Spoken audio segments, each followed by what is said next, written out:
If there's one thing that my family and friends know me for, it's being an amazing gift giver. I owe it all to Celebrations Passport from 1-800-Flowers.com, my one-stop shopping site that has amazing gifts for every occasion. With Celebrations Passport, I get free shipping on thousands of amazing gifts. And the more gifts I give, the more perks and rewards I earn. To learn more and take your gift giving to the next level, visit 1-800-Flowers.com/ACAST. That's 1-800-Flowers.com/ACAST.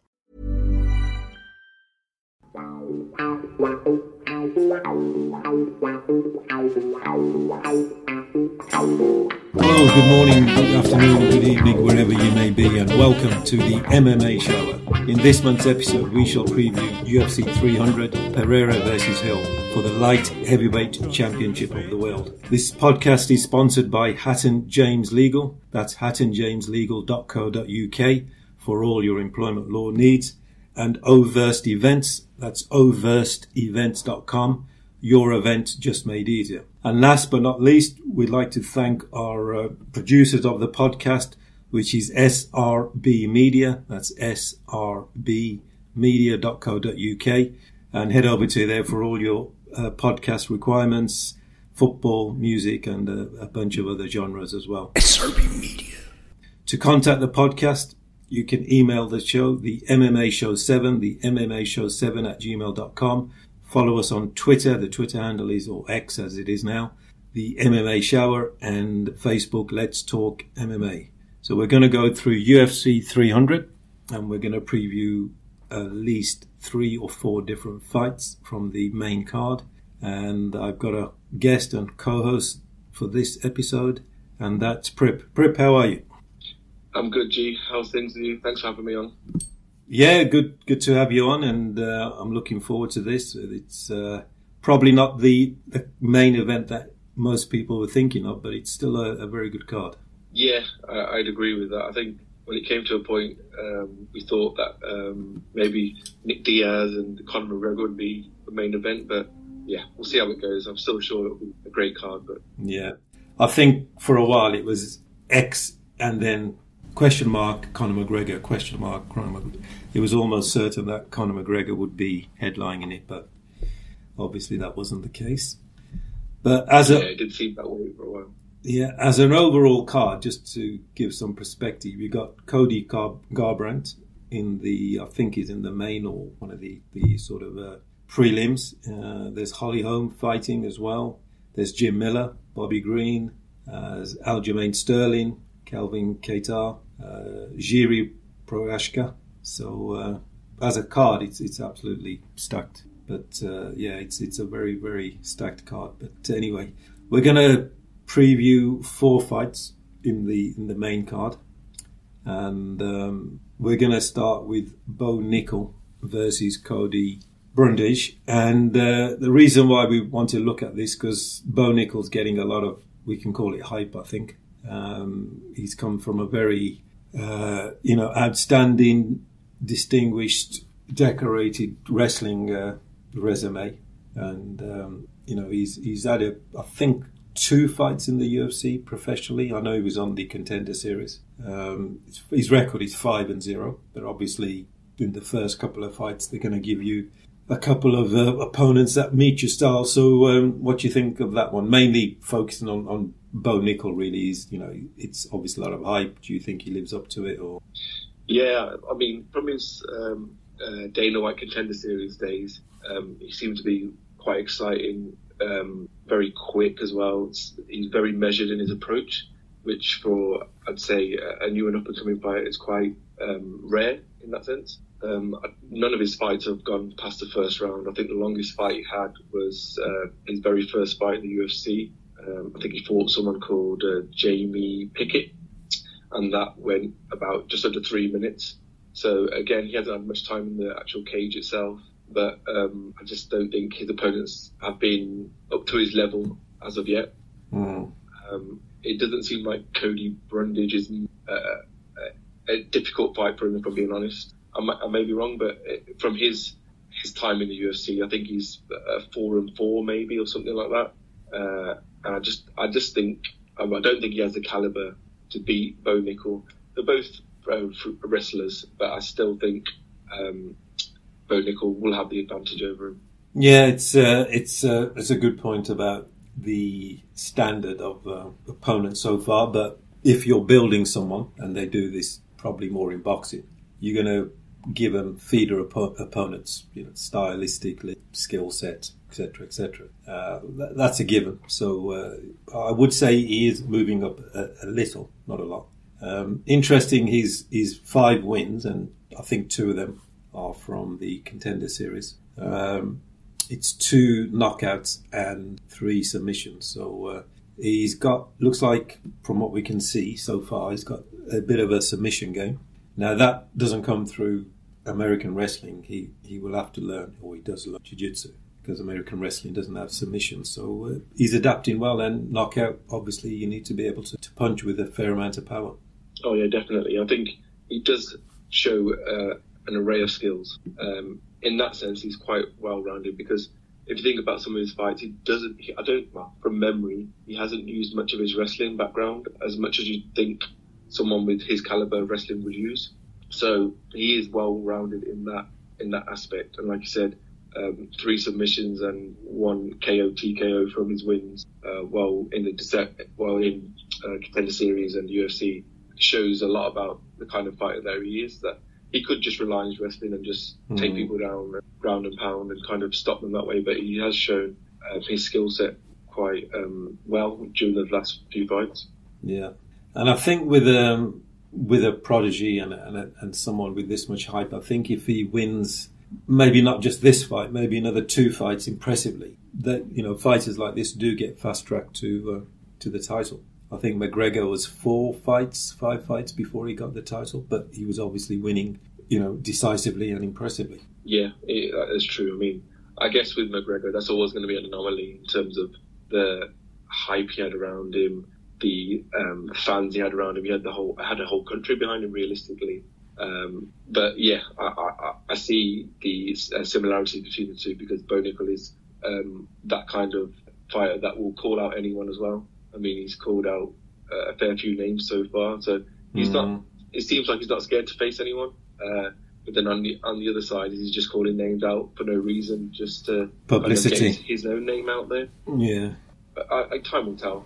Yeah, I do think he is in line for a tougher test. Say after this, if he gets this through Brundage, I think the levels will go up a notch after that. He'll need someone before he can go for a title. He'll need a very good top 10 and then a top 5, and then maybe you can judge it if he's ready. Yeah, I'd agree with that. I mean, I don't think he'll get someone like Dennis Stiver and then get a title shot after that. But yeah, that was you have to be a special kind of talent to get that. Yeah, and you got to be sort of be on the cusp of selling a lot of pay-per-views. But no, okay, I think we both agree Bo Nickel will probably win this, but we'll see in the next maybe 3 fights if he's the real deal. Yeah, agreed. I don't think I can't see it going past the first round either, so I think he'll win it in the first round. Okay, we move on to Oliveira versus Arman. I'm going to try to Tazri Kian, who's a Dagestanian, and Oliveira was obviously pulled out the fight that he was supposed to be for the title. He had an injury, and now he's probably trying to think that if he wins this fight, he should be back in contention. But this guy Arman is a Russian fighter I believe he's from the Dagestan region. He may not be, but wrestling's going to be front and center with these guys. Doesn't really matter which part of Russia they're from. But what do you think of Oliveira versus Arman? I think it will be an interesting fight. I mean, I think both of them in the last fight both beat Beneil Dariush. Yeah, correct. Quite easily as well. I think they were both first round KOs, TKOs for both of them. So there isn't much to kind of distinguish between that last fight that they had, because obviously it doesn't mean just because you both beat the same fighter you're going to beat each other in that sense. But I think it's interesting because, like you said, Sarukian seemed to be known for his wrestling. His first fight with Islam Makhachev in the UFC, there was some controversy around whether he actually beat Makhachev. Well, stats say otherwise because he lost that. But there was that bit of talk about he handled himself well. to be fair, it could have gone either way. So it'll be an interesting fight. But with someone like Charles Oliveira, if you try and take him down and you slip up, one slip up can get yourself in a triangle, a rear naked choke, or depending, he's very good off his back. Yeah. I mean, everybody knows that. And his Brazilian Jiu-Jitsu is top class. You can't really think about many others that are better than him in that sense.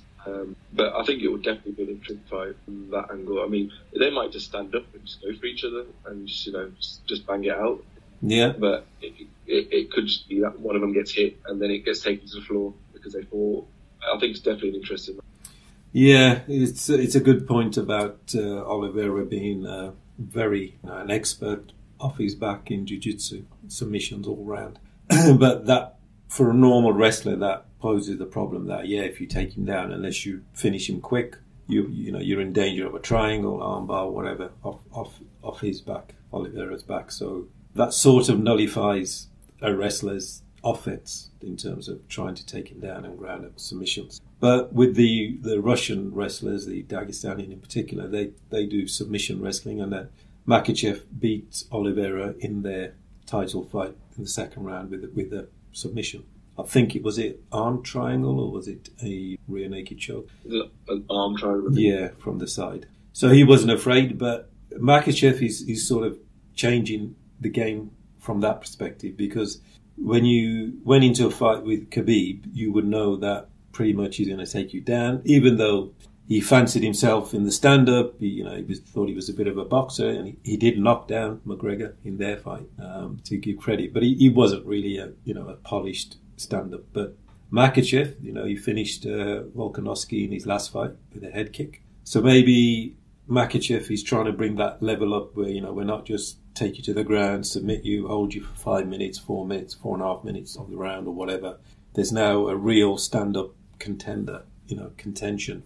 We could take you down, but we might stand with you for 5 minutes and then finish you on our feet. So that's interesting, and whether Arman is similar to that or that pedigree, that's still not, obviously, we can't say that for sure, but he seems to be from that mould. So it's a difficult one for Oliveira because he is 34. So if he loses this, then, does he go back two rungs down the ladder, 3 rungs down the ladder? Arman, he's on the way up, so, would he get the next title fight? So there's a lot more riding on Oliveira, I think, than Arman. Yeah, I'd have to agree with that. I think, like I said, him being 34 will make a kind of a big difference to kind of, if he loses, where does he go from there? He's already fought for the title and got beat, I'd say, quite easily in that fight. I think Makhachev just dominated him from start to finish, whether it was on the ground or even standing, which is quite surprising in that sense, because you'd think that Oliveira would have the advantage on the feet, but I guess that was just what it is tonight. But in terms of Saryukian, I think he is an up-and-coming fighter. He has already lost twice in his UFC career, which is not great in the sense that where you want to be as a fighter, but I guess he's learned from those losses and he's come back.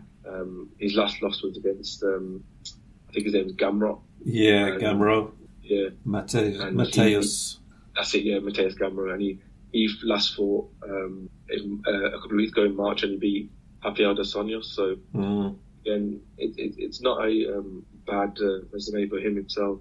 He also beat Rafael Zayev as well. So, yeah. He seems to be going the right way. But I guess back to Saryukian, he's actually of Armenian descent. Armenian. Which is not too far. Yeah, it's on the border. Not too far from Dagestan, that area. But yeah, he does show that kind of wrestling background as a lot of the UFC fighters from that area do. But I think it's an interesting fight. I think even if it does go to the ground, I think Olivier will have the advantage in that sense, just for being off his back and having that Brazilian Jiu-Jitsu background. He hasn't fought, the only thing he hasn't fought for just under a year, I think it is now, when he last fought. I think so, yeah. Whereas Saryukian has been a bit more active in that sense. I think the last time he fought was in December. So for turnaround, it's not too bad in that sense. Whereas Oliveira is looking at just, I think, under a year. Oliveira fought in June last year, so it's been about 10 months. So yeah, not too far away from a year, couple of 3. Yeah, so I wouldn't say he'd be rusty or anything like that, because I know they train quite hard in Brazil in the shooter box camp. But I think it'll be an interesting fight, definitely. So are you going Sarukian or Oliveira for the win? I'm gonna go Oliveira, and I'd say it'll be some sort of submission. I think Oliveira. I think he'll do it standing up, but we shall see. Okay, the next fight is the. I'll ask you. This is for the, what should we call it, official BMF belt. What do you think of the BMF belt, first of all, before we get into it? The belt itself? Yeah, just what I think it's a bit more of a gimmick than anything else, if you think about it. I mean, when Dana first released it with Nate Diaz, Masvidal and Nate Diaz, it was kind of like, what kind of decided that them two would be fighting for it, to be perfectly honest. I mean, it was the speech after Masvidal beat, who did Masvidal beat just before he fought Nate Diaz? When he beat Ben Askren or something? No, it was one after that. But Masvidal said, I'm the baddest, blah, blah, blah. And Nate Diaz was in the audience. Yeah. And, that's where it started from. Okay, so then, even from that sense, I mean, they got The Rock, Dwayne Johnson, to do the, title ceremonies at the end. And even that was more like a bit of a wrestling thing, shall we say. WWE. A bit of entertainment. And I guess maybe it was just to get some different fans into UFC and stuff like that. It could just be a marketing ploy, which, again, if that was the case, then you've done well from that sense. But the concept itself is a bit gimmicky, I think. That's just my personal opinion, but a lot of people might like it. Just not one of them to be. Yeah, I'm sure it's found an audience somewhere, and it appeals to some people. Doesn't really appeal to me. I think deep down the fighters know that it's really not really anything, but it's given Justin Gaethje a bit of a lifeline. You know, he's on UFC 300. I think he's one after the co-main. Here's a cool fact. A crocodile can't stick out its tongue. Another cool fact, you can get short-term health insurance for a month or just under a year in some states. United Healthcare short-term insurance plans are designed for people who are between jobs, coming off their parents' plan, or turning a side hustle into a full-time gig. Underwritten by Golden Rule Insurance Company, they offer flexible, budget-friendly coverage with access to a nationwide network of doctors and hospitals. Get more cool facts about United Healthcare short-term plans at uh1.com. Did you know that Xavi Hernandez used to scan over 8 times in the 10 seconds before receiving the ball? It's therefore not surprising that he rarely lost it. Scientific studies have shown just how important scanning is in soccer. Players who scan more, for example, make twice as many successful forward passes than those who scan less. But training this skill is difficult, and that's why thousands of players trust Be Your Best, the soccer training app in virtual reality, designed to improve players' game intelligence. To learn more, visit BeYourBest.com and use code POD20 to get 20% off your first subscription. After losing 2 attempts at a title fight and a fight more recently, Max Holloway, he lost the featherweight belt and then tried to come up to lightweight, so he's got something to sort of aim for, even though it's not a real belt. But it's given them something to talk about. Anyway. So the fight itself, just give us your thoughts on. I think Holloway coming up to lightweight, he kind of experimented that with Poirier previously, and even though Dustin couldn't knock him down, he did kind of beat the brakes off of him. I mean, in normal fights, Holloway does get hit a fair bit, but his own boxing is very, very good as well. But I just think coming up a weight, it probably is his natural weight as not having to have much of a weight cut. But I just think there's a lot of bigger guys than him in that division, and that weight difference will make a big difference. And Gaethje is not a slouch when it comes to boxing either. He kind of throws 100% into all his punches, so it could be a one where he slows down and he kind of gasses out in the latter rounds, like he did against Eddie Alvarez. Even when he lost to, who else did he lose to? He lost to Oliveira. Yeah, but in the earlier fights when he fought, I think after Alvarez, I think it was. Poirier, when they had that classic slugfest. Yeah. Again, he did really well in the second Poirier fight, obviously, when he knocked him out. But I think in his last few fights, he's taken a good 20% off his punches when he's hitting someone. So the Chandler fight was a good example of that. Yeah. Because they went 3 rounds then, and that was a slugfest throughout. I think the difference being is that will Holloway be able to take his full blown punches? I mean, Holloway's never been knocked down in his career so far. And like I said, when he came into lightweight and fought Poirier, he didn't get knocked down then. So the man has a rock iron chin, but I don't think he's come up against a puncher like Gaethje before, who has the power to stop you with one shot or even a kick. And his leg kicks are even more dangerous because he'll set you up with them and maybe come over with an overhand right or something like that. But I think it's definitely it'll be a fun fight to watch, and they'll both go for it in terms of a slugfest. I mean, Gaethje actually has a wrestling background, but very rarely uses it. Very rarely uses any of his wrestling, except for maybe just a brawl if someone's trying to take him down. But offensively, he hardly ever uses it. I can't remember a fight where he's actually used it, if I'm being perfectly honest, but he likes to stand and bang. Yeah, Gaethje, as his name suggests, the highlight, so that comes from his style of just walking forward, blocking punches with his head, and then replying with his own punches as well. So, yeah, you're right, in the last 3 or 4 fights, due to maybe damage, and he's getting older, he's 35, he's had to modify his style, a bit more cautious, and maybe not trying to knock the other person out with a punch, with every punch. You know, maybe 3 or 4 punches, then a big punch, and then using his leg kicks, which are quite devastating, especially the ones around the calf and the shin area. Max Holloway, he's just, a lot of endurance, a lot of technique in his punches. One of the best boxers. When him and Poirier fight, that was a very good boxing clinic, and that was really enjoyable. It's a hard one because they can both stay. Holloway's got a very good ground game as well. So if he needs to go to the ground, I would favour Holloway if he does go to the ground. But Gaethje, like you said, he is a very NCAA wrestler, accomplished wrestler, and he can use it defensively. He must have decided early on in his career that he's not going to, like we were talking about Bo Nickel, take him down, submit some ground and pound, or use the fake takedown to get a knockout over an overhand right, which some wrestlers have done.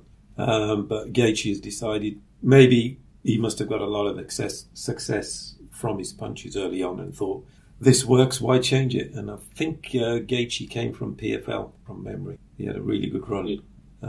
So prediction time, Prips? This is quite a difficult one, to be honest. I'm kind of racking my brain about who can win it and how would they win it. But just because I think Gaethje is a naturally bigger guy than Holloway, and the fact that I'd say all of his fights have been at lightweight as well. I'm going to go Gaethje, either decision or a late stoppage.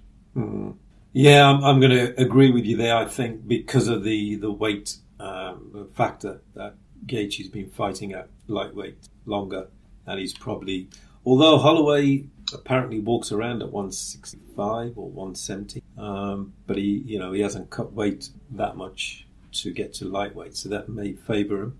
But I think Gaethje's got a bit more of a momentum, and I think maybe a decision or a late stoppage. Okay, we'll move on to the main event, and that is Pereira versus Hill. Just give us your thoughts on maybe the styles first and the prediction. I think this is an interesting. I mean, everybody knows Alex Pereira is a stand-up Muay Thai kind of background fighter. He's been fighting for a long, long time in terms of kickboxing. Glory kickboxing for a while. Glory kickboxing, yeah, that's it. And then had his run-ins with Adesanya and stuff like that. So his background is a stand-up kind of fighter. And then Jamal Hill as well. I think he's actually, I think he's a brown belt in Brazilian Jiu-Jitsu, which is quite surprising. Because I didn't think he's had that kind of background. He's more of a stand-up fighter. So, but he's kind of all round. He's a mixed martial artist in the purest sense. So it will be an interesting fight in the fact I think they will stand up. But at the same time, Jamal Hill could probably take down Pereira any second, because I just think he would have that natural wrestling advantage, even though his background isn't pure wrestling or anything like that. But I think just because of Pereira's only had, I think, this is his 6th fight or 7th fight in the UFC. Yeah, not many. Yeah. Yeah, but he's done well just to get to where he is in terms of winning the middleweight belt and then obviously losing it, but also winning the light heavyweight against Yuri Prochaska. So again, that was a stoppage win, and he went up a weight for that. So it will definitely be a good fight in that sense. I just think that the hype around Pereira have people thinking that he'll win this easily, and I don't think that's the case in this fight. I think it'll be a much more even fight than people think at the moment.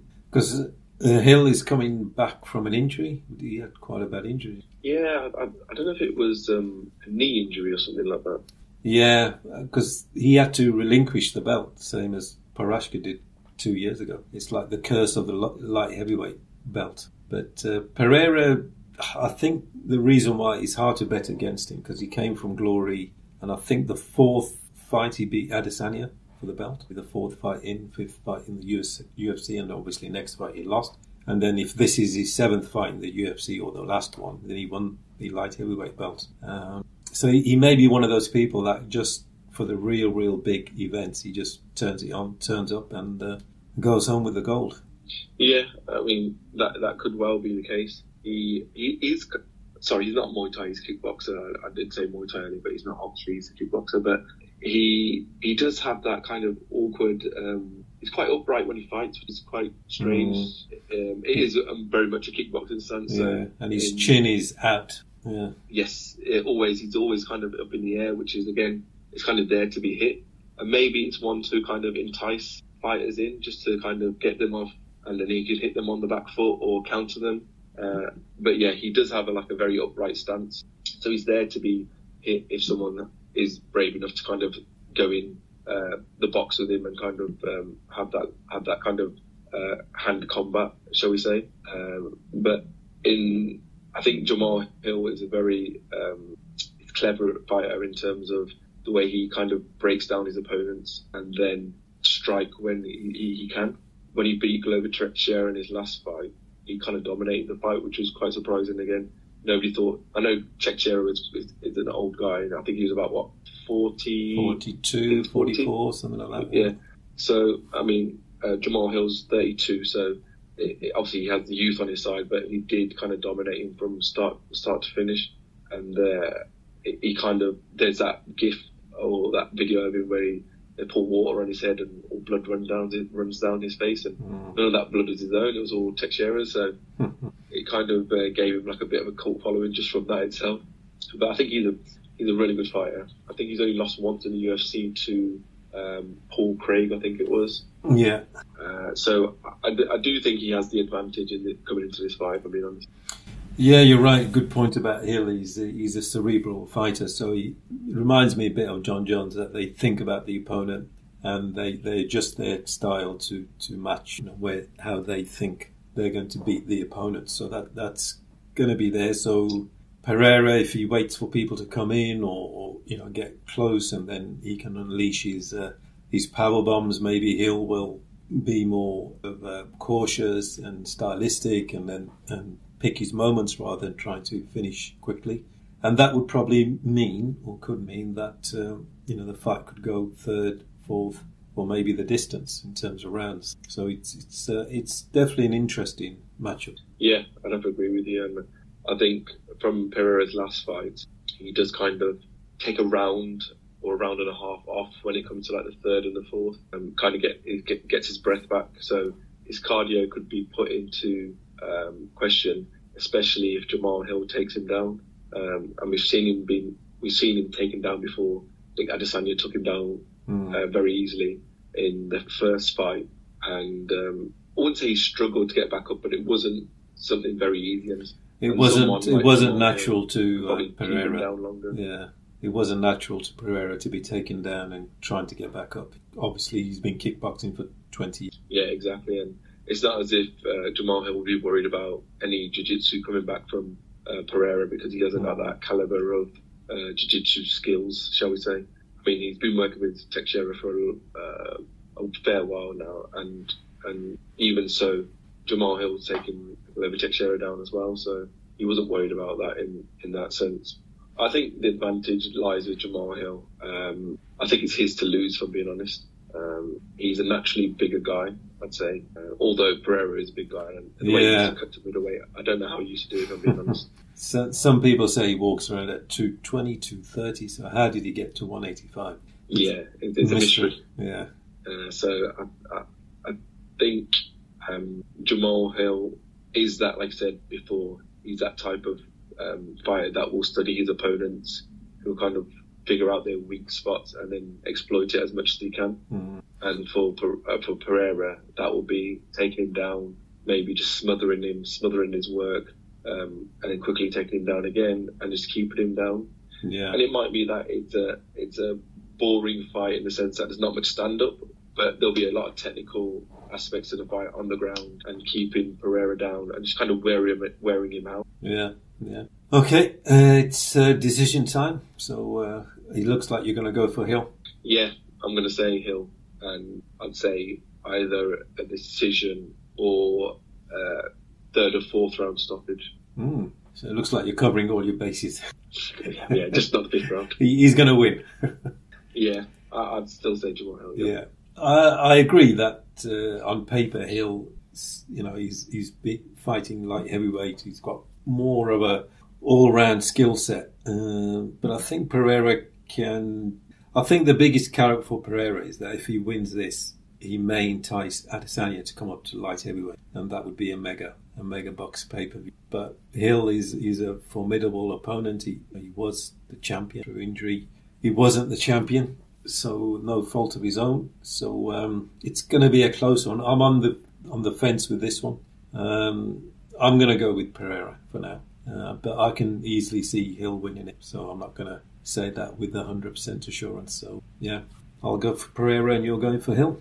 And that's the only one we've disagreed on, had different opinions on. Yeah, so that's good as well. Okay, so that wraps up the podcast. That brings us to the end of the podcast. And it's been good talking to you, Prips. And you watching any other MMA events live or on pay-per-view or TV or in the next month or so?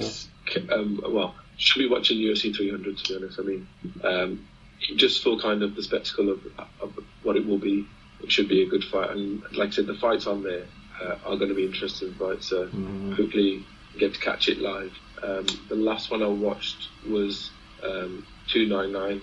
Yeah. Again, that card was a good card. It was, yeah. So, and it was almost like some of the fights in 299 should have been in 300. Yes, exactly. I thought that as well. I think sometimes though, when Dana thought about different fights, so you could have easily had O'Malley versus Pereira on the card, and it would have been a good co-main, to be honest. And that fight was a good fight in the sense of O'Malley's got a good following, and Poirier versus Benoit as well. Yeah, and that knockout that Poirier gave Benoit, because he was the odds on to win Benoit. Oh yeah. He was another guy with a lot of hype. Yeah, and he was he looked a lot bigger than Poirier as well in the fight. But that left hook just kind of couldn't get away from it. Lights out. Yeah, that's it. And Poirier, like I said, he's a very good boxer. He keeps his punches tight. He's very technical, clinical. Yeah, very technical. He doesn't throw too many, say, full force punches. He kind of goes for his technique more than anything else, and that kind of does the job for him. But yeah, those two fights could have easily been on 300. Yeah. Okay. No, thank you for that, Prips. Good to have you on the podcast. Hopefully, you'll be on again soon. Yeah, thank you for having me on, G. It's been great.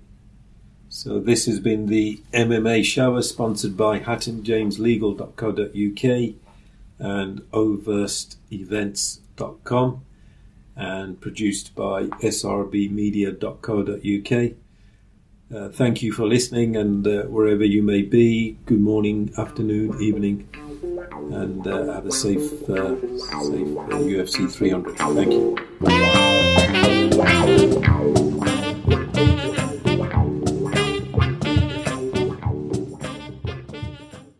SRBMedia. Tired of ads interfering with your favorite sports podcasts? Good news. Ad-free listening is available on Amazon Music for all the music plus top podcasts included with your Prime membership. Stay ahead of the game by downloading the Amazon Music app for free or go to amazon.com/sports ad free. That's amazon.com/sports ad free to catch up on the latest episodes without the ads.